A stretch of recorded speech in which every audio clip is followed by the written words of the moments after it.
नमस्कार. मी Mugdha Lonkar. Swift and Lift Media Group प्रस्तुत उद्योग यशोगाथा संघर्षाचा शिखर यशाचा आदर्श पॉवर्ड बाय प्राईम टायकूनच्या पुढच्या भागात तुमचं स्वागत आहे. सध्याचं शिक्षण क्षेत्र हे सगळ्यात क्लिष्ट, अवघड आणि आघाडीचं क्षेत्र असं समजलं जातं. त्याचं कारण असं आहे की आता जेनझी, अल्फा जेनझी अशा जनरेशन्स यायला लागलेल्या आहेत आणि त्याच्यानुसार आपल्याला शिक्षण पद्धतीचे ट्रेंड्स बदलावे लागतात. त्यामुळे हे शिवधनुष्य पेलणं काही सोपं नाहीये. पण आज आपल्यासोबत हे शिवधनुष्य पेलणारी एक व्यक्ती गप्पा मारायला आलेली आहे. नमस्कार सर, तुमचं या नमस्कार. कार्यक्रमात स्वागत आहे. आपल्यासोबत आहेत युवा कोचिंग क्लासेसचे प्रसाद मोरे सर. युवा कोचिंग क्लासेसची सुरुवात कशी झाली आणि म्हणजे का तुम्हाला क्लासेस सुरू करावे असं वाटलं? ऍक्च्युली युवा कोचिंग क्लासेसची सुरुवात 2016 मध्ये झाली, एक ऑफिशियल म्हणायचं झालं तर. पण त्याच्या अगोदर जेव्हा माझी 11वी-12वी झाल्यानंतर ॲज अ टीचर म्हणून मला शिकवणुकीची संधी मिळाली. मी ज्या क्लासला स्वतः शिकायचो तिकडे, आणि तिथे शिकवणुकीला जेव्हा संधी मिळाली तेव्हा एक विषय सुरुवातीला मिळाला आणि त्या एक विषयाचे एक 5,000 रुपये मिळतील असं ठरलेलं.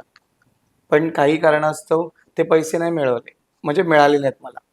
आणि असंच इतर शिक्षकांना देखील त्यांचा पगार मिळाला नाही, तेव्हा ते सोडून गेले. पण मग मला कुठेतरी वाटलं की आपण असं सोडून जाणं योग्य नाही, कारण आपण जर मध्यावरती गेलो तर मग मुलांचं कसं होणार त्या वर्षी. मग म्हटलं की नाही, त्यांचे जे शिक्षक सोडून गेले त्यांचे विषय मी शिकवायला सुरू केलं. आणि मग त्या वर्षी एकंदरीत मी 4 विषय शिकवायला सुरू केलं. असं असं 1 वर्ष झालं. दुसऱ्या वर्षी मग 4ही विषय मला दिले त्या सरांनी. त्या वर्षी पण सेम पैशाचा प्रॉब्लेम. असं 3 वर्ष लगातार लागोपाठ हे असंच होत गेलं. आणि या 3 वर्षात मला सगळ्या विषय शिकवायला मिळाले, त्याची संधी मिळाली. ह्याचा मला उपयोग झाला की 4थ्या वर्षी मुलंच म्हणायला लागली की तुम्ही पैसे पण तुम्हाला मिळत नाही तरी पण का शिकवता? म्हटलं नाही रे, मला आवडतं शिकवायला. तिथे मग ते एक क्लॅरिटी झाली की नाही, आपण या क्षेत्रात काम करू शकतो आता. आणि मग मुलांकडनंच तो एक मिळाला, प्रोत्साहन मिळालं की नाही, तुम्ही स्वतःचं काय नाही चालू करत मग.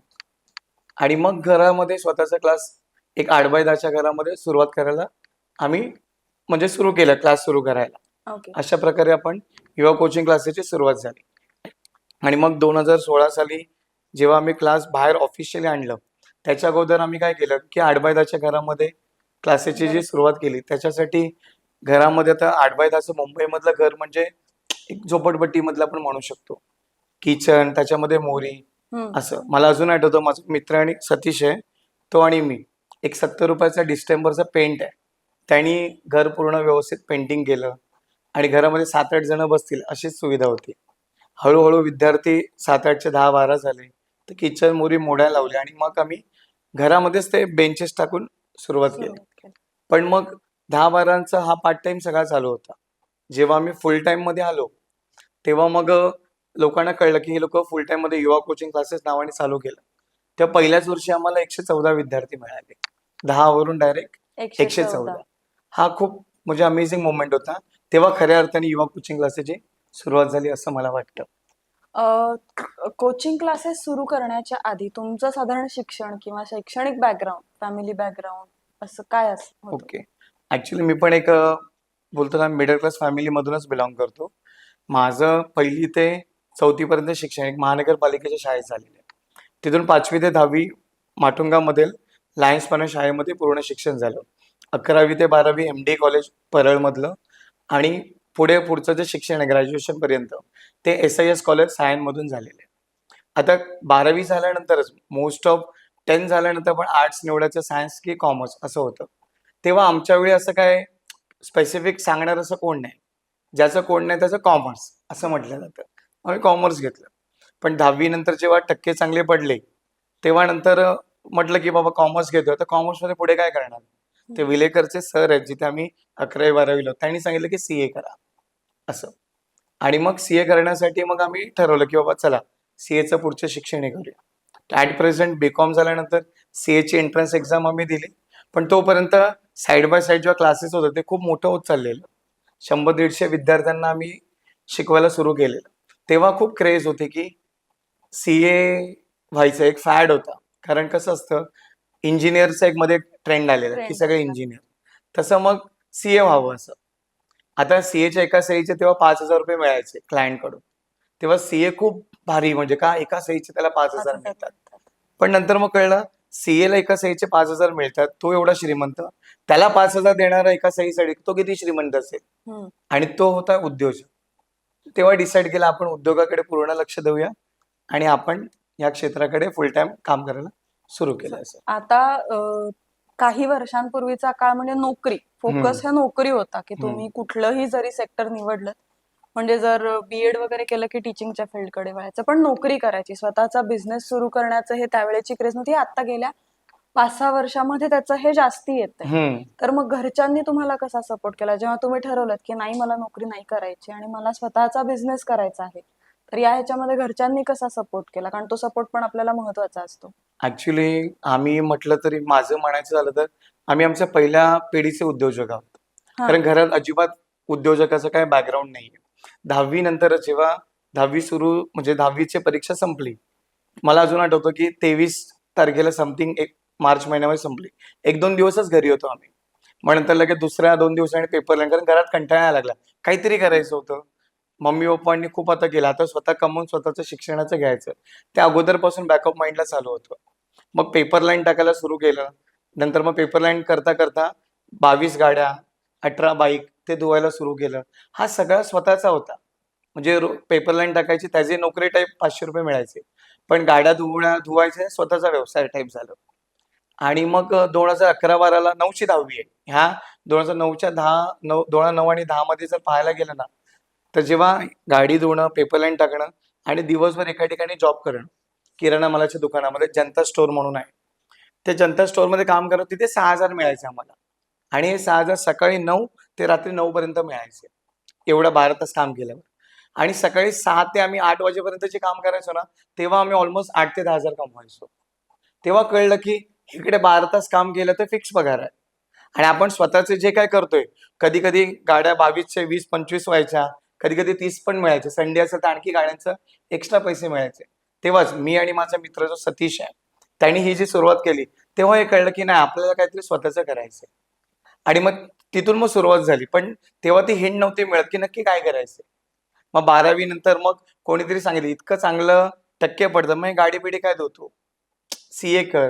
मग सीएच्या लाईन मध्ये गेल्यानंतर मग एज्युकेशनचं आणखी कळायला लागलं, अरे वा हे सेक्टर छान आहे, आपल्याला शिकवतं पण चांगलं येतं, मग आपण ह्याच्याकडे वळूया. पण तरी सुद्धा क्लासेसच हे नव्हतं समजत. मग त्याच्या आधी आम्ही खूप सारे प्रयोग केले. म्हणजे जॉब आम्ही एकत्र करायचो, मी आणि सतीश माझा मित्र आहे, जो आता बिझनेस पार्टनर देखील आहे. असं जॉब आम्ही एकत्र करायचो, तेव्हा पण कुठे वाटायचं की तेच रुटीन आहे, एक फिक्स पगार आहे आणि जॉबमुळे फक्त एका पिढीचा उद्धार होईल किंवा तात्पुरता उद्धार होईल. सगळ्यांचा जो उद्धार करायचा संपूर्ण पिढीचा, तर मग आपल्याला काहीतरी असं पाहिजे, मोठा गेम हवाय. आणि मग ते एवढं क्लिक नव्हतं होत. मग आम्ही ऑनलाईन भाजी.com पण चालू केलं.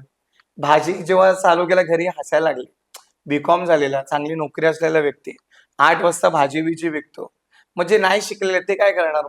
मग म्हटलं चला भाजी नाही. मग तो आमचा प्लॅन थोडासा फ्लॉप झाला. तेव्हा मग क्लिक झालं की अरे पार्ट टाइम वाला जो क्लास आहे त्याला आपण फुल टाइम आणू शकतो. तरी सुद्धा आम्ही डेअरिंग नव्हतो करत, कारण हाती असलेला जॉब सोडून व्यवसाय उतरणं म्हणजे खूप मोठी रिस्क खूप होती. मोठी रिस्क आहे. त्यात जिथे आम्ही जॉब करायचो तिकडच्या एका सरांनी मग सांगितलं, आम्ही अकाउंट डिपार्टमेंटला होतो, त्यांनी एक दिवस ऑडिटचे रिपोर्ट्स, अकाउंटिंगचे काही रिपोर्ट्स आणले. तेव्हा मग सांगितलं, अरे हे तुम्हाला जे काय 12-15 हजार आम्ही देतोय ना, मराठी मुलं 7-8 हजारात मिळतील, त्यामुळे एवढं काय मोठं काम नाही. ते खूप लागलं म्हणाला. माझं आजही फेसबुकला एक आर्टिकल आहे की मी जॉब सोडतोय म्हणून. खूप जणांनी मग कमेंट पण टाकले की जॉब सोडतोय मग पुढे काय करणार. म्हटलं काहीतरी स्वतःला आवडेल असं काहीतरी नक्की करेल. आणि मग 1-2 महिन्यामध्ये मग ते भाजीचं सुरू झालं. ते फ्लॉप झाल्यानंतर सेकंड लाईन आम्हाला खूप छान मिळालं की पार्ट टाइम क्लासला पण फुल टाइम आणूया. आणि मग मी ठरवलं की नाही बाबा आता फुल टाइम क्लासेसला सुरुवात करायची. असं एक सांगायचं राहिलं, घरी क्लासेस बद्दल पण सांगितलं की आता भाजीचं झालं तर मी क्लास सुरू करतोय. त्यात पण मला अजून आठवतं घरचे हसायला लागले. त्यांचं असं म्हणणं होतं की आपल्या घराण्यामध्ये बाप जन्मामध्ये कोणी शिकवलं नाही, तू काय शिकवणार. ते खूप मनाला हे झालं, कारण घरच्यांचं कसं असतं, त्यांना जोपर्यंत चमत्कार दिसत नाही तोपर्यंत ते नमस्कार करत नाही. ही गोष्ट खूप आहे. आज आमच्याकडे जेव्हा 4-5 वर्ष 1000 पेक्षा जास्त विद्यार्थी शिकून गेले, त्यानंतर आता घरचे तेच सांगतात, अरे माझा मुलगा क्लासेस घेतो, त्याच्याकडे 28 शिक्षक आहेत, दरवर्षी 300 ते 350 विद्यार्थ्यांना तो शिकवणुकीची सर्व्हिस देतो. तेव्हा खूप भारी वाटतं असं.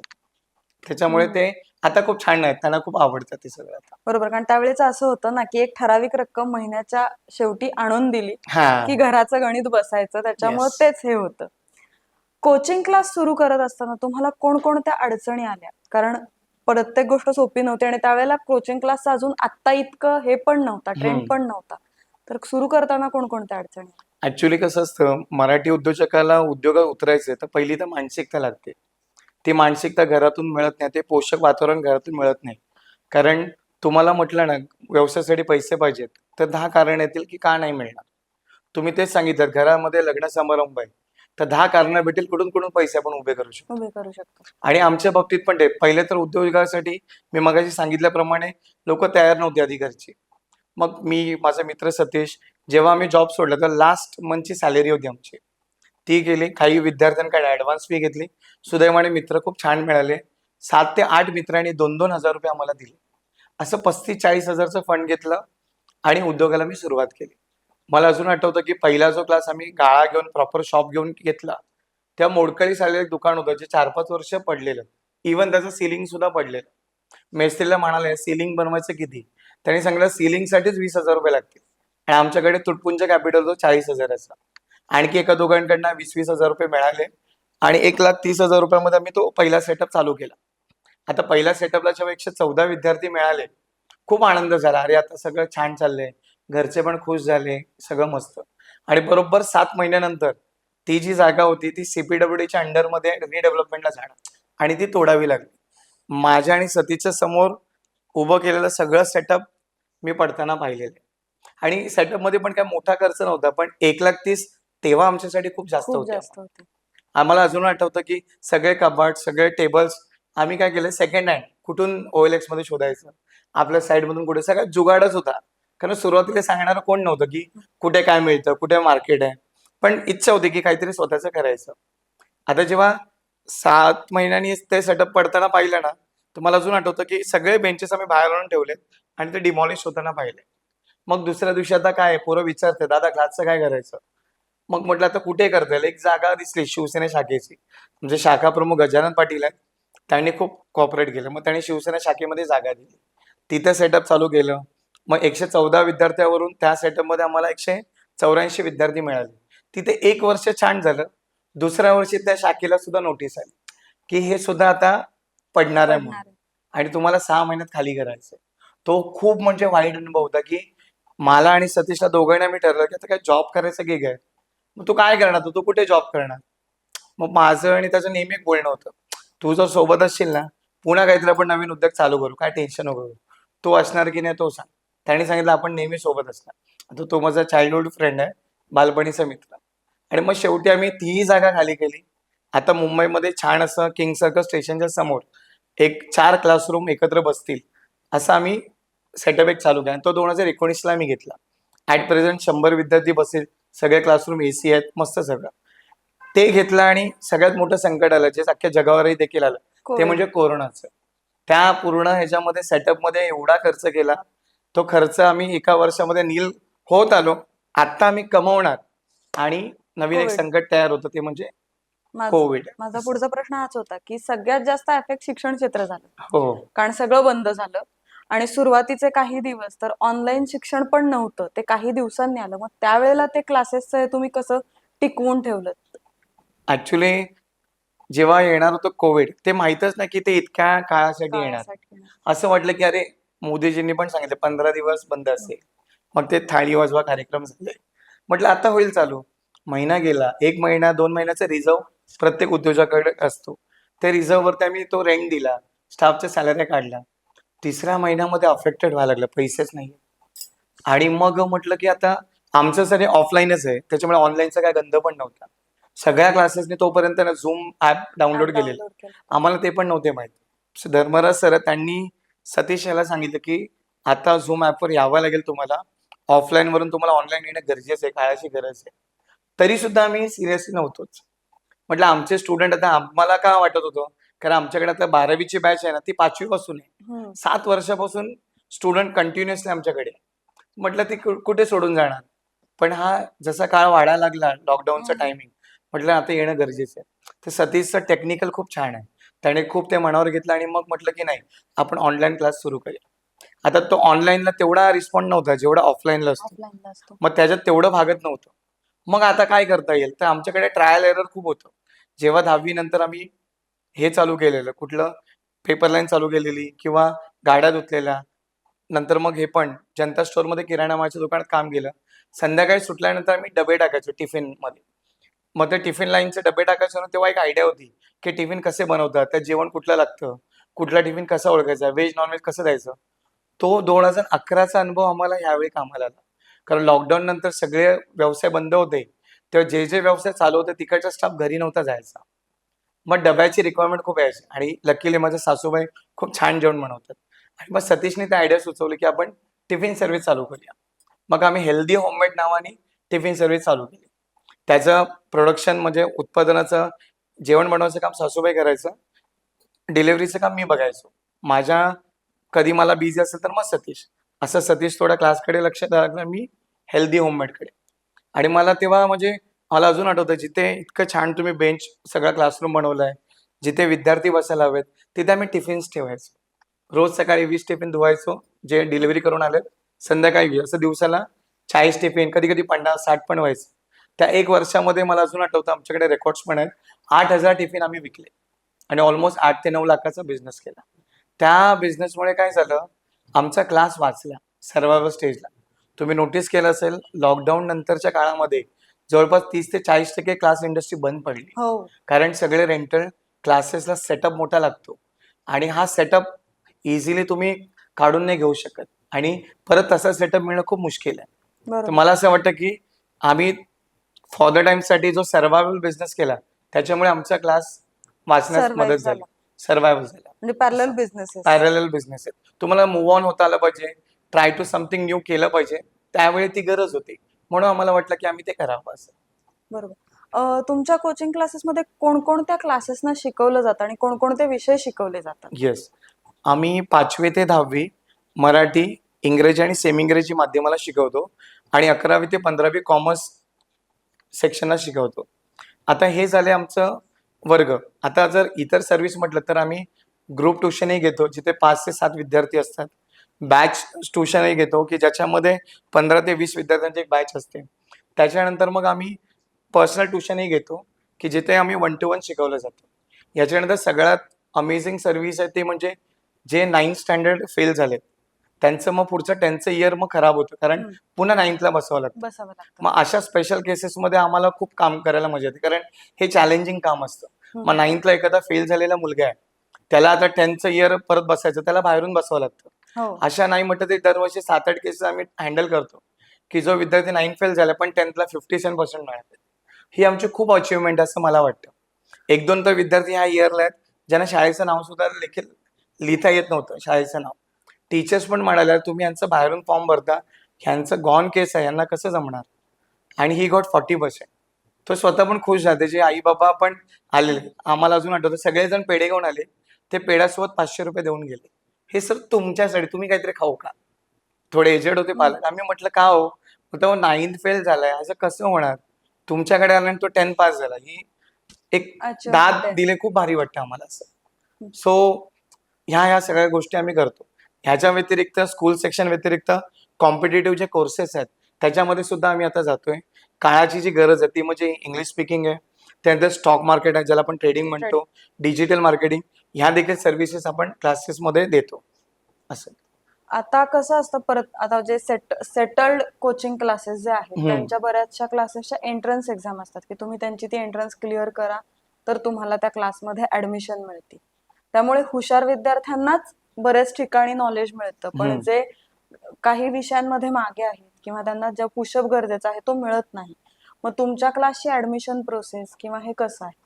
ऍक्च्युली आमच्याकडे क्लासला सगळ्यांना आपण ऍडमिशन देतो आणि ऍडमिशन प्रोसेस खूप युनिक आहे, जे आम्ही SOP पण म्हणतो किंवा आमची USP असं म्हणता येईल. कारण ऍडमिशन प्रोसेसला इतर क्लासेसमध्ये काय होतं, फक्त त्याचं नाव, डिटेल्स, आधार कार्ड नंबर आणि ऍड्रेस घेतला जातो. आपण ह्याच्या नंतरची प्रोसेस आहे ती खूप इम्पॉर्टंट आहे, ज्याच्यामध्ये आपण स्टुडंटला विचारतो, की बाबा तुला पाढे कितीपर्यंत येतात, पाठांतर आहेत ते सांग, तुझं वाचन कसं आहे, लेखन कसं, हे आम्ही तपासतो. त्याच्यानंतर तो कम्युनिकेशनमध्ये कसं आहे, घरी स्वतःहून बोलतो की नाही बोलत. मग तो बोलत असेल तर ठीक आहे, नाही बोलत असेल तर आम्हाला कळतं की ह्याच्यावरती शिक्षणासोबत थोडं पॅरेंटिंग सुद्धा आपण केलं पाहिजे. केलं पाहिजे. त्याच्यानंतर त्याला माहीत असलेले किंवा त्याला जात असलेला अवघड विषय कोणता हे आपण जाणून घेतो. मग त्या अवघड विषयामध्ये तो आता कुठल्या स्टेजला आहे, म्हणजे त्याचे मार्ग विचारतो, की बाबा 40 पैकी त्याला 18-20 मिळत असेल, तर हा जस्ट 50% आहे. मग त्याला आपण पुढे आणता येईल. त्याचा ईझी सब्जेक्ट कुठला आहे, त्याचा आवडता विषय कुठला आहे, शिक्षणाव्यतिरिक्त त्याला कशामध्ये आवड आहे. आता हे का उपयोगाला येतं? कारण कधी-कधी विद्यार्थी आहे ना अभ्यासात लक्ष देत नाही. मग अशा वेळी कळतं की नाही ह्याला हे आवडतं. मग त्याला त्या अँगलने आम्हाला ट्रीट करता येतं. त्याच्या व्यतिरिक्त मग फॅमिलीमध्ये कोण-कोण आहे, त्यांचं शिक्षण किती झालंय, ह्याच्याने आम्हाला हे कळतं की फॅमिलीमध्ये त्याला शिक्षणाचं वातावरण मिळतं की नाही. आई-बाबा कुठल्या क्षेत्रात आहेत, मग त्या क्षेत्राचा त्याच्यावरती काय परिणाम पडतो. त्यानंतर सगळ्यात महत्त्वाचं आम्ही पालकांच्या अपेक्षा विचारतो, की तुम्ही आमच्याकडे मुलाला 1 वर्षासाठी सुपूर्द करता. तुमच्या काय अपेक्षा आहेत त्या सांगा. त्या आम्हाला जास्त पूर्ण करायला आवडेल. मग ह्या ॲडमिशन प्रोसेसमुळे मुलगा आहे ना, लवकर कळायला मदत होते. बरोबर. काही क्लासेसला काय होतं, 2-3 महिने जातात आणि मग कळतं अरे हा असा आहे. पालक येऊन विचारतात, माझा मुलगा कसा आहे? मग आम्ही सांगतो की नाही आता बघतो आम्ही, करतोय. आम्हाला हे सांगायला लागत नाही. 1-2 महिन्याच्या अगोदरच ॲडमिशनलाच आम्हाला कळल्यामुळे काय होतं, त्याच्यासोबत ट्रीटमेंट खूप छान करता येते आम्हाला. बरोबर. आणि त्याच्यामुळे मुलांना कधीतरी विचारतो, तुम्हाला शाळेत जायला आवडते की क्लासला? त्याला शाळेत जायला तर आवडतंच, पण क्लासला जायला जास्त आवडतं. त्याच्यामुळे ते फार बरं वाटतं, की हां बाबा, आपण या क्षेत्रामध्ये खूप छान काम करतोय. तशा वेगवेगळ्या सर्व्हिसेस आम्ही हे करतो ॲडमिशन प्रोसेस. मग अशा तुमच्याकडे काही बॅचेस वेगळ्या आहेत का, की म्हणजे काही मुलांना एखादा विषय पटकन कळतो, काहींना नाही कळत, त्यांना वेगळ्या पद्धतीने आता जसं तुम्ही म्हणालात शिकवायची गरज पडते. तर मग तशा अकॉर्डिंगली बॅचेस केलेल्या जातात का क्लास वाईज नाही, बॅचेस? सगळ्यांना आधी एकत्र शिकवलं जातं बॅचेसमध्ये. त्याच्यामध्ये जर कोणाला डाऊट असेल, तर मग डाऊट सॉल्व्हिंग आपण हे ठेवतो, लेक्चर ठेवतो, ज्याच्यामध्ये ते डाऊट क्लिअर होतात. त्याच्या व्यतिरिक्त पण जर नसेल, तर मग जे त्या विषयाचे कन्सर्न शिक्षक असतात, त्यांना बोलवतो, की सर असं-असं आहे. असं सगळ्यात जास्त कधी होतं, एक्झाम डेजमध्ये होतं हां. मुलांचं, की एक तुम्ही किती पण छान शिकवा. एक्झाम डेला तो टीचरचा एक हात, एक सपोर्ट हवा असतो. मग आदल्या दिवशी त्या टीचरचं लेक्चर अरेंज कर. मग ते टीचर 2-3 तास त्यांना देतात, की जेणेकरून एक्झामबद्दल तुझा जो काही लास्टपर्यंत डाऊट असतो, मग ते सुद्धा क्लिअर व्हायला मदत होते. त्याच्या व्यतिरिक्त असं ज्याला कोणाला प्रॉब्लेम असेल, तर मग रिव्हिजन लेक्चरमध्ये पण ते क्लिअर होतं. किंवा त्याच्यानंतर स्पेशल एखादा लेक्चर ठेवतो आपण, ज्याच्यामध्ये एक्सपर्टला बाहेरून बोलवतो आपण. ते सुद्धा त्याच्यामध्ये हेल्पफुल होतं. युवा कोचिंग क्लासेस मधला एक्स फॅक्टर काय आहे? एक्स फॅक्टर सांगायचं झालं तर आम्ही स्टुडंट सेंट्रिक आहोत. म्हणजे इतर क्लासेससाठी जर विद्यार्थी एक बिझनेस म्हणून असेल, तर आमच्यासाठी स्टुडंट आमचं सर्वस्व आहे, की त्याला चांगले मार्क्स मिळाले पाहिजे, त्याचं काहीतरी चांगलं झालं पाहिजे. हे आम्ही खूप प्राधान्य देतो ह्याला स्टुडंटला. त्याच्या मागचं कारण काय तर जेव्हा पालक आपल्याकडे फीस घेऊन येतात मुलांचे, तर ते नुसते फीस देत नाही. तर त्यांच्याकडे एक स्वप्न असतं, की माझा मुलगा मी पाठवतोय, त्याचं स्वप्न पूर्ण झालं पाहिजे, की त्याला जे काही व्हायचंय त्याच्यात तुम्ही कॉन्ट्रिब्यूट केलं पाहिजे. सो ती फीस नसते, ती एक जबाबदारी असते. हे आम्ही मानतो. ह्याच्यासाठीच आम्ही काय केलंय तर 15% इन्क्रिमेंट प्लॅन तयार केलाय. 15% इन्क्रिमेंट प्लॅन म्हणजे काय, की स्टुडंटने जर आम्ही सांगितलं त्या पद्धतीने जर स्टडी केलं, तर त्याला अगोदर जेवढे पर्सेंटेज पडलेत किंवा मार्क मिळालेत, त्यात 15% नक्की वाढ होते. खूप जणांना टेन्शन येतं, की कसं शक्य आहे?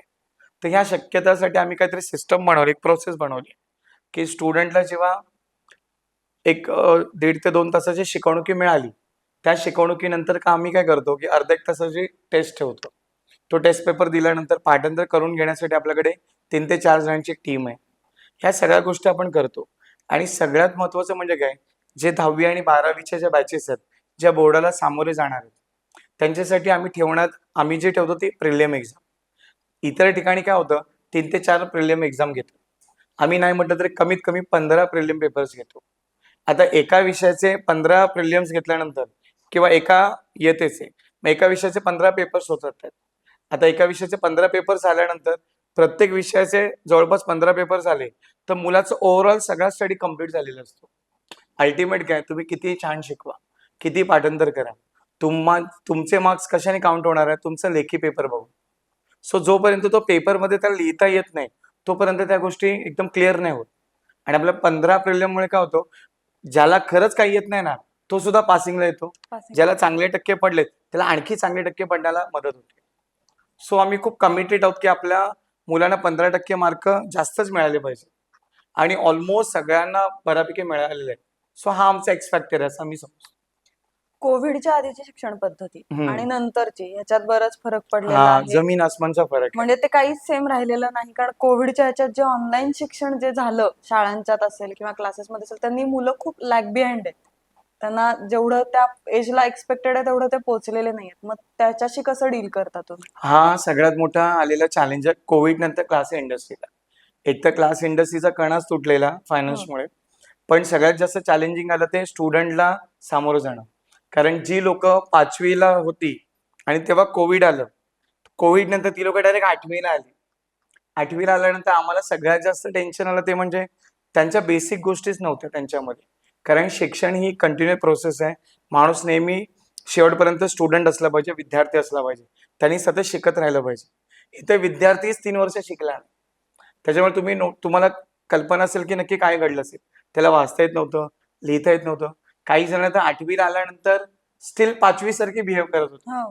कारण ते 5वीला असताना शाळा बंद पडली. 8वीला आल्यानंतर पहिल्यांदा ते शाळा बघतायत. जणू काय ते 5वी 6वीचेच विद्यार्थी आहेत. 9वीला आल्यानंतरचा एक इन्सिडेंट खूप छान आहे. तुम्ही जर 9thला असाल तर विज्ञानाचे 2 प्रकार पडतात, सायन्स 1, सायन्स 2, मॅथ्स 1, मॅथ्स 2. 9वीला आलेली सगळी परत हे मॅथ्स कधी कब से 2 हो गया, तर विज्ञान कधी 2 झाले. म्हटलं अरे राजा हे आहे, आम्हाला माहितच नाही. आणि हा खूप मोठा चॅलेंज होता कुठल्या क्लास इंडस्ट्रीसाठी. कारण शाळेमध्ये ना तुम्ही विद्यार्थ्याला एकदा शाळेमध्ये घातलं, त्याच्यानंतर मग शिकवणुकीनंतर तुम्ही शाळेमध्ये फक्त अपडेट घेऊ शकता. जाब विचारला जातं क्लासला क्लास. की अरे ह्याला याची इम्प्रुव्हमेंट काय नाही. तेव्हा कळलं यांचे रायटिंग पासून ते रीडिंग पासून सगळ्या बेसिक गोष्टी मिसिंग होत्या. आणि हा खूप मोठा चॅलेंज आहे क्लास इंडस्ट्रीसाठी. आता मी काय करतो, आजही असे 10वीला विद्यार्थी आहेत ज्यांना शाळेचं नाव लिहिता येत नाही, स्वतःचं नाव लिहिता येत नाही, वाचता येत नाही. मग पहिला आम्ही काय करतो, त्याला थोडंसं एक्स्ट्रा बोलवतो. तुझी शाळा दुपारी आहे तर सकाळी थोडे 2 तास ये, लिखाण वाचन कर, बेसिक बेसिक गोष्ट करतो. त्याला लिहाय वाचायला आलं ना तर मग 15% मार्क वाढवण्याची जबाबदारी पूर्ण आमची. मग ते नसेल तर मग थोडा प्रॉब्लेम होतो, पण आम्ही आमचे 100% नक्की प्रयत्न करतो. सो कोविडमुळे ऑनलाईन एज्युकेशन खूप छान आलं, पण गुगल आहे, पण गुगल गुरुजी नाहीये हे नेहमी लक्षात ठेवलं पाहिजे. कारण इथे समोर बसलेला शिक्षक शिकवतोय तरी विद्यार्थ्याला प्रॉब्लेम आहे. ते ऑनलाईन मध्ये कसं होणार ते हे जास्त कळल्यामुळे इंडियामध्ये तरी अजून त्याला वेळ लागणार आहे सगळ्या गोष्टी, कारण स्टुडंटचा जो बेसिक लेवल आहे तोच क्लिअर नाहीये. सो कोविड, प्री कोविड आणि आफ्टर कोविड, पोस्ट कोविड मध्ये खूप फरक आहे. असं. तुम्ही काय प्रिफर करता, ऑनलाईन की ऑफलाईन? अजून तरी मला नेहमी वाटतं की ऑनलाईन जर करायचं असेल तर त्या एज्युकेशन बद्दल आपल्याला बेसिक गोष्टी क्लिअर असतील तर ऑनलाईन घेणं खूप छान. पण जर ते क्लिअर नसेल तर मग ऑफलाईनच जाणं पाहिजे. कारण गुरु जेव्हा हात धरून बोट धरून शिकवतो, समोर येऊन सांगतो, ती मजा वेगळी असते. आता ड्युरिंग द लॉकडाऊन मध्ये मी पण डिजिटल मार्केटिंगचा कोर्स केला, नाहीतर स्टॉक मार्केटिंगचा कोर्स केला. पण ह्याच्यामध्ये मला कळलं, कारण थोड्या बेसिक गोष्टी क्लिअर होत्या. परत ऑनलाईन कोर्स केल्यानंतर मी पण ऑफलाईन कोर्स केल्यानंतर कळलं रे ऑफलाईन मध्ये आणखी भारी सांगते. सो तुम्ही किती ऑनलाईन म्हणालात, पण मग तेवढं मग तुम्हाला डिसिप्लिन ते व्हिडिओ फॉलो करावे लागतील, ते सगळे व्हिडिओज बघावे लागतील, अटेंड करावे लागतील, घरी जाऊन तेवढे प्रॅक्टिस करावी लागेल घरच्या घरी. ते जर असेल तर ऑनलाईन छान आहे, नाहीतर मग ऑफलाईन शिवाय ती मजा नाही असं. आता खूप कोचिंग क्लासेस हे खूप ठिकाणी उघडलेले, खूप ठिकाणी आहेत. म्हणजे घरगुती क्लासेस आहेत, त्याच्यानंतर खूप सेटल्ड आणि नामांकित असे जे म्हणतो तसे कोचिंग क्लासेस आहेत. मग या सगळ्या ह्याच्यामध्ये रेसमध्ये टिकून राहण्यासाठी तुम्ही तुमच्या क्लासेसचं मार्केटिंग कसं करता as a businessman? As a business म्हणून जे इतर क्लासेसवाले करतात तसं आम्ही पण pamphlet, poster, Facebook ad, Instagram आहे, रील्स बनवतो, असं वेगळ्या गोष्टी करतो. पण ह्या सगळ्यांमध्ये क्लासेस प्रमोट करण्या व्यतिरिक्त आम्हाला असं नेहमी वाटतं की ह्या शिक्षण क्षेत्रामध्ये आम्ही जे जे काही चांगलं शिकलोय ते आम्ही लोकांपर्यंत पोहोचावं. म्हणून मग आम्ही काय करतो, फायनान्शियल लिटरसी हा एक प्रोग्राम आम्ही अरेंज केलाय, ज्याच्यामध्ये मुलांना स्कूलमध्ये आपण पैशाबद्दलचं कुठलं शिक्षण दिलं पाहिजे, कुठलं नाही, पालकांनी मुलांशी कसं वागलं पाहिजे. मग आम्ही काही पॅरेंटिंग व्हिडिओज वरती सुद्धा काम करतो, कॉन्टेंट वरती. असे वेगवेगळे कॉन्टेंट जे लोकांमध्ये वेल एडिशन करते. तुम्ही ऍडमिशन नंतर घ्या, आज ऍडमिशनला कोणी आला आम्ही सांगतो त्याला जरा बसू द्या, त्याला कम्फर्ट होऊ द्या, त्याला इकडे बरं वाटलं तर तो आणखी छान शिकेल. तर आम्हाला असं वाटतं की स्टुडंटच स्टुडंटला आणतो. पहिली गोष्ट, ह्या गोष्टी खूप घडल्यात आमच्यासोबत की एका विद्यार्थ्याला अरे मला आवडलं तर आम्ही ह्याला पण येतो, दादा माझा मित्र आहे. असं घरगुती क्लास असलेला क्लास आता खूप मोठा होत गेला. आम्ही आमच्या विभागामध्ये एक छान फुल टाइम काम करणारे पहिले क्लासेसवाले असं. बरं. सो इतर क्लासेसवाल्याकडे जसा जो भांडवल आहे ऍडव्हर्टायझिंगसाठी किंवा कस्टमर एक्विजिशन बोलतो पण ज्याला कस्टमरला आणतायत, तो भांडवलाच्या अभावामुळे अभाव असं नाही म्हणतायत, पण जेन्युनिटी तुम्ही जेव्हा ऍडव्हर्टायझिंग करतात सगळ्याच गोष्टी खऱ्या दाखवतात असं नाहीये. पण मग आम्हाला नेहमी वाटतं की आमचे रिझल्ट बोलतात, स्टुडंटला आलेला युजर एक्सपिरियन्स सांगतो की तो आणखी जास्त स्टुडंटला आणू शकतो असं. सो आम्ही सध्या तरी हेच सगळं करतोय. आता तुमच्याकडे तुम्ही म्हणालात तुमचा एक स्टाफ आहे, मग त्या स्टाफला विशेष ट्रेनिंग वेगळं असं दिलं जातं का?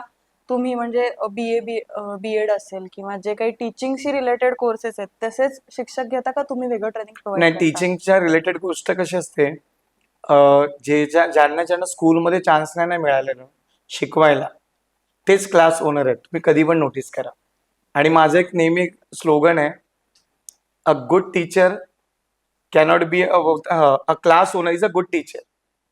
सो एक चांगला शिक्षक ऑलवेज तुम्हाला तो हे दिसणार, एक क्लास ओनर नेहमी तुम्हाला चांगला शिक्षकच दिसणार का? त्याचं एक स्वप्न असतं टीचिंग करण्याचं स्कूलमध्ये, पण ते नाही मिळत. तो ते सगळं स्वप्न त्याच्या स्वतःच्या स्टार्टअप मध्ये पूर्ण करत असतो. आणि मग त्याला नेहमी वाटतं की आपल्याकडे आलेल्या विद्यार्थ्याला जोपर्यंत वाव, अमेझिंग, आउटस्टँडिंग वाली फिलिंग होत नाही, तोपर्यंत त्या विद्यार्थ्याला आपण शिकवत राहावं. कधी कधी विद्यार्थी पण कंटाळतात जेव्हा क्लास ओनर शिकवतो. मग आम्ही नेहमी विचार केला आपल्याकडे येणारे शिक्षक पण हौशी पाहिजे. हम्म. मग पहिले तर आम्ही त्याचं एज्युकेशन क्रायटेरिया बघतो, त्यांना विचारतो की तुम्ही काय शिकवता. आता जे शिक्षक म्हणतात आम्हाला पर इयर पर आरचे आम्हाला एवढे पाहिजेत, मग शक्यतो आम्ही त्यांना नाही विचारत. म्हटलं पुढे कंटिन्यूस नाही करत. मला मुलांमध्ये काहीतरी प्रॉब्लेम सॉल्व्हिंग करायला आवडतं, म्हणून मी शिकवते, मला मजा येते. मग असे जर शिक्षक असेल तर मग लॉंग टर्म करता येतो. तर आमच्याकडे रेश्मा मॅम म्हणून जे संस्कृत शिकवतात गेल्या 6 वर्षापासून, छाया मॅम म्हणजे सायन्स शिकवतात, किरण सर आहेत 4-4 वर्षापासून आहेत. म्हणजे 16 पासून ते आता 8 वर्षामध्ये ऑलमोस्ट 6-6 वर्ष कंटिन्युअस आपल्याकडे शिक्षक आहेत. सो सगळेजण, काही स्कूलला प्रोफेसर आहेत त्यांनाही आपण घेतो.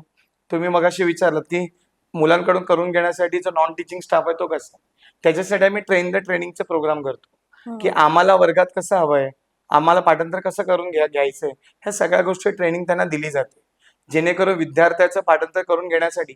आता 4 वर्ग आहेत, मी चारही वर्गांना मी नाही जाऊ शकत, पण मग आमची जी टीम आहे ज्याला मी शॅडो टीम म्हणतो, ती हे सगळं करण्याचं काम करते असं. आता शिक्षण क्षेत्रात एखाद्याला नवीन बिझनेस सुरू करायचा आहे, फक्त कोचिंग क्लास असं नाही, त्याच्यामध्येही बरेच ट्रेंड आहेत. आता काउन्सिलिंग हा एक वेगळं खूप नवीन ट्रेंड येतोय किंवा सेक्टर नवीन शिक्षण क्षेत्राला पॅरलल. तर मग त्यासाठी काय काय केलं पाहिजे असं तुम्हाला वाटतं? आता तुम्ही उद्योग कुठलाही उभं कराल तर पहिलं तुमची आयडिया क्लिअर हवी आहे. सुरुवातीला आयडिया कोणाचीच क्लिअर नसते. तुम्हाला आवडतं काय ते माहिती असणं फार गरजेचं आहे. दुसरी गोष्ट, तुम्ही कुठल्या स्टेजला आहात. जर तुम्ही शिकवणुकीच्या स्टेजला आहात तर तुम्ही सुरुवातीला आहात तर तुम्ही घरापासून सुरू करू शकता. ट्रायल अँड एरर बेसिससाठी तुम्ही 1 विद्यार्थी 2 विद्यार्थी, आम्ही इंटरव्ह्यूला नेहमी विचारतो तुमची स्टार्टिंगची अचिव्हमेंट काय, जेणेकरून मग ते टीचर सांगतात 1-2 विद्यार्थ्यांना काहीच येत नव्हतं, मी त्यांना शिकवायला लागले, त्यांना छान टक्के पडले, आज ते छान क्लासला आहेत, बरं वाटतं आम्हाला पण. मग तुम्ही तुमचं स्टेज कुठले ते समजणं फार गरजेचं आहे. सुरुवात तुम्ही म्हणाल तर मग नक्कीच स्टार्टिंग स्टेज आहे, तर तुम्ही घरातून चालू करू शकता. पहिली गोष्ट ते 3 ते 4 वर्ष आधी तुम्ही नोकरीचा तो अनुभव घेतला पाहिजे. त्यातनं बिझनेसचे सगळे फंडे तुमचे क्लिअर पाहिजेत, खास कळले तुम्हाला कळले पाहिजेत, माहिती असले पाहिजे, जेणेकरून काय होतं तुम्हाला मग व्यवसाय करताना मग तो जड जात नाही असं. आणि जे काही आमच्याकडनं चुका झाल्या त्या मग हे करण्यासाठी तुमच्याकडे सगळ्यात महत्त्वाचं मेंटॉरिंग असणं गरजेचं आहे. सुरुवातीला मेंटॉर नसतो कारण तो अफोर्डेबल नसतो, पण थोडंसं आपल्यापेक्षा कोणी आपलं हितचिंतक असेल तो जरी सोबत असला तरी फार बरं होतं. बाकी राहिला प्रश्न भांडवलाचा, तर तुम्ही प्रयत्न केलेत ना तर भांडवल आपोआप उभं राहतं. फक्त तुमच्याकडे जिद्द पाहिजे काही ना काहीतरी करायची. आणि सुरुवातीला जुगाड, मुंबईकरांचा हा एक पॅरल वर्ड आहे, व्यवसाय करायचा तर तुम्हाला जुगाड करावे लागणार. आणि असंच होतं कारण आम्ही व्यवसाय करताना सगळ्या वस्तू सेकंड हँड आणलेल्या आहेत, मग त्याच्यामध्ये ते सेटमध्ये बसायच्याच नाहीत मापामध्ये. तर माझं आणि सतीचं नेहमी म्हणणं असायचं कधी रे आपण नवीन घेऊ. आणि आज तो क्षण आलेला आहे की आम्ही आता नवीन सगळं घेतो. 10वी झाल्यानंतर वह्या स्वस्तात मिळाव्यात म्हणून 5 मित्र आम्ही एकत्र वह्या घ्यायला मस्जिद बंदरला जायचो, जिथे होलसेलमध्ये मिळते. का तर एकत्र उचललं तर बल्क बाईंग मध्ये कमी होईल. ती आमची परिस्थिती कुठे. आणि ह्याच वर्षी क्लासेसमध्ये आता मी ह्या वर्षी 2000 वह्या वाटपचा कार्यक्रम पण घेतला. तेव्हा मी स्टेज शेअर करताना मला सतीशला ते पटकन डोळ्यात पाणी आलं की आपली सुरुवात बघ ना कशी झाली, की आपण 5-10 रुपये वाचवण्यासाठी मस्जिद बंद राहायचो का तर बल्कमध्ये वया बाईंग करायला. आज आपण होतकरू विद्यार्थ्यांना वया वाटप करतोय स्वतः. हा जो प्रवास आहे हा हेच सांगतो की तुम्ही प्रयत्न करा, तुम्हाला मार्ग मिळत जाणार. असं तो सगळ्या होतकरू विद्यार्थ्यांना किंवा उद्योजकांना आम्ही नेहमी म्हणतो, मराठी असतील कोणी असेल त्याच्यामध्ये तो जो हे आहे ना, म्हणजे हे आहे काहीतरी करून दाखवायची जिद्द आहे ना, इनफ. बाकी सगळे मार्ग तुम्हाला मिळणार. फक्त ती खुमखुमी पाहिजे काहीतरी करण्याची. बरोबर. That's it. असं. आता शिक्षण क्षेत्राचं असं म्हणलं जातं की कॉमन वाक्य आहे, शिक्षण क्षेत्राचं बाजारीकरण झालेलं आहे. हम्म. की म्हणजे नुसते पैसे काढले जातात, त्या क्वालिटीचं शिक्षण दिलं जात नाही. तर ह्याच्यावरती तुमचा काय व्ह्यू आहे? ऍक्च्युली काय होतं, पालक सगळे ना सेटअप बघतात आणि मेन एज्युकेशन बघत नाही. तुम्ही खूप आता इंग्रजी माध्यमांच्या शाळा बघाल किंवा प्रायव्हेट स्कूल बघाल, तिकडे विचारलं जातं की स्कूलमधून काय देणार, तर पहिली लिस्ट आहे युनिफॉर्म, हे देव, ट्रेप अरेंज करू, नॉलेज ते तुम्हाला क्लासमधून मिळेल असं म्हटलं जातं. म्हणजे काय की शिक्षण सोडून बाकी सगळ्या गोष्टी दिल्या जातात आणि पालकांच्या डोळ्यात पण पहिलं तेच दिसतं. तुम्ही आल्याला बघा, छान फर्निश सेटअप असेल, एसी लागली असेल, एक छान इंग्रजीमध्ये कोणतरी बोलणार, तिथेच पालक काय म्हणणार, तुम्ही सांगाल ती फी द्यायला तयार. ऍक्च्युअली त्याला शिकवलं जातं का ते नाही बघितलं जात. मग मुळात म्हणायचं का की शिक्षणात किती हे दिलंय, भर दिलाय ते बघणं फार महत्वाचं आहे. सो कुठलंही स्कूल, कुठलंही कॉलेज, कुठलेही क्लासेस वाईट नाही. विद्यार्थी त्याला कसं अडॉप्ट करतो आणि तुम्ही काय बघून तिकडे जाता ते खूप महत्वाचं आहे. आम्ही पालकांना कितीतरी विद्यार्थी डायरेक्ट ऍडमिशन येतात, पैसे घेतात, पैसे घेऊन येतात, फॉर्म भरतात, पैसे देतात. आम्ही पैसे घेताना पण म्हणतो पहिलं पालकांना घेऊन ये.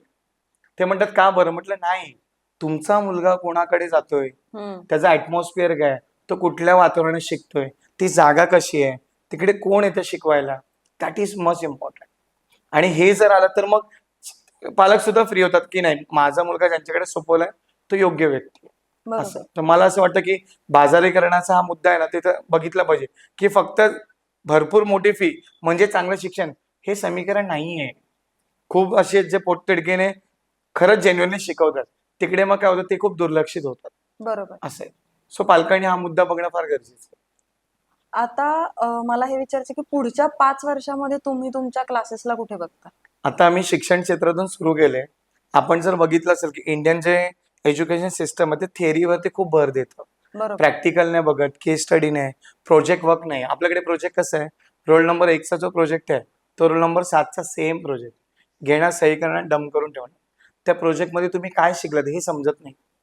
हे जर तुम्ही आता आमच्या नियर बाय धारावी एरिया, सगळे फॉरेनर तिकडे व्हिजिटला येतात. का बरं येतात? छोट्या छोट्या उद्योगांचं धारावी हब आहे. ते केस स्टडीसाठी येतात. एवढ्याशा सेटअपमध्ये हे मॅन्युफॅक्चर कसे करतात, यांचं लेबर कॉस्टिंग किती आहे, मटेरियल किती उचलतात, काय जोरदार केस स्टडी आहे. मग ही पद्धती मला खूप आवडली आम्हाला. तर मी तेच म्हटलं की आपल्याकडे शिक्षण व्यवस्था कशी आहे, जी फक्त डिग्री देते, नॉलेज देत नाही. आणि नॉलेज कधी येतं, बाय प्रॅक्टिस आणि प्रॅक्टिकल. आणि ह्याच्यासाठी मग आम्ही प्लॅन केलं की आपण फक्त शैक्षणिक शिक्षण नाही द्यायचं, त्या शैक्षणिक शिक्षणाचा उपयोग रिअल लाईफमध्ये कुठे करता येईल. मला नेहमी आमचं एक सीपीटीचं एक्झाम होतं, सीची एंट्रन्स एक्झाम. त्याच्यामध्ये एक सरांनी सांगितलं, ते तुम्ही जे शिकताय ना तो प्रत्येक पान 500 रुपयाचा आहे. त्या प्रत्येक पान जर तुम्ही शिकलात त्यात पैसे मिळणार आहेत, असं समजून शिकला तर खरंच पैसे मिळतील. आणि अभ्यास शिक्षण हे असं आहे, त्या सुरुवातीला चांगला अभ्यास केला की त्यात सरस्वती दिसते. तो अभ्यास जर चांगला झाला की त्या सरस्वतीचं रूपांतर आपोआप लक्ष्मीमध्ये पण होतं. इतकं भारी शिक्षण व्यवस्था आहे किंवा शिक्षणाची ताकद आहे. सो मला असं नेहमी वाटतं की आमचं आता पुढचं विजन हेच आहे की शिक्षणासोबत आम्ही आता त्याचा रिअल लाईफ यूज कसं करायचं त्याच्यावरती प्रोग्रामिंग करतोय की हा बाबा मी हे शिकलोय, ह्याचा उपयोग कुठे होतं, मग ते कसं करणार. ते मुलांमध्ये सेल्फ कॉन्फिडन्स बिल्डअप करण्यासाठी कॉम्पिटेटिव्ह कोर्सेसवर जास्त आहे. तुम्ही बघा ना, आता जॉब कुठल्या बेसिसवर दिलं जातं, त्याचं इंग्लिश स्पीकिंग कसं आहे, कम्युनिकेशन स्किल कसं आहे, त्यानंतर मग त्याला डिजिटलाइज काय येतं की नाही, अदर कोर्सेस केले की नाही. मग फक्त शिक्षण आणि जॉब मिळत नाहीये. आणि कॉर्पोरेटला माणूस कसा पाहिजे, एक व्यक्ती 8 जणांचं काम करणारा पाहिजे, मल्टी टॅलेंटेड. आता इकडे बीकॉम झालेले आहेत आणि त्यांना नीट स्टेपलर मारता येत नाही किंवा फायलिंगला हे करता येत नाही, पंचिंग करता येत, उलट पंचिंग करतात काही. म्हणजे मग कळतं की अरे हे पढे-लिखे आहेत, पण ते पढे-लिखे गवार आहेत. आपल्याला चांगला विद्यार्थी प्लस सुसंस्कृत विद्यार्थी घडवायचा असेल तर ह्याच्यासाठी आम्ही प्लॅन केलं. म्हणून आम्ही एज्युकेशन सोबत स्किल कोर्सेसवर खूप जास्त भर देतोय. आणि हे स्किल कोर्सेस जर मर्ज केलं तर आम्ही नेहमी म्हणतो आमचा 10वीचा विद्यार्थी आणि इतर कुठल्या क्लासेसचा 12वीचा विद्यार्थी मेंटॅलिटी सेम. आमचा 12वीचा विद्यार्थी इतर कुठल्या क्लासचा 15वीचा विद्यार्थी. का? कारण ज्या गोष्टी आम्हाला 15वीला कळल्या त्या मी 11वी 12वीलाच इनपुट करण्याचा प्रयत्न करते मुलांमध्ये. सो आमचं 5 वर्षाचं विजन हेच आहे की स्किल कोर्सेसवर खूप जास्त फोकस करणं. कारण विद्यार्थी फक्त शिकला नाही पाहिजे, तर त्याला चांगल्या जॉबसाठी काय लागतं ते त्याला देणं आम्ही आमची गरजेचं आहे. जबाबदारी समजतो. थँक्यू सो मच तुम्ही आमच्या पॉडकास्टमध्ये आला.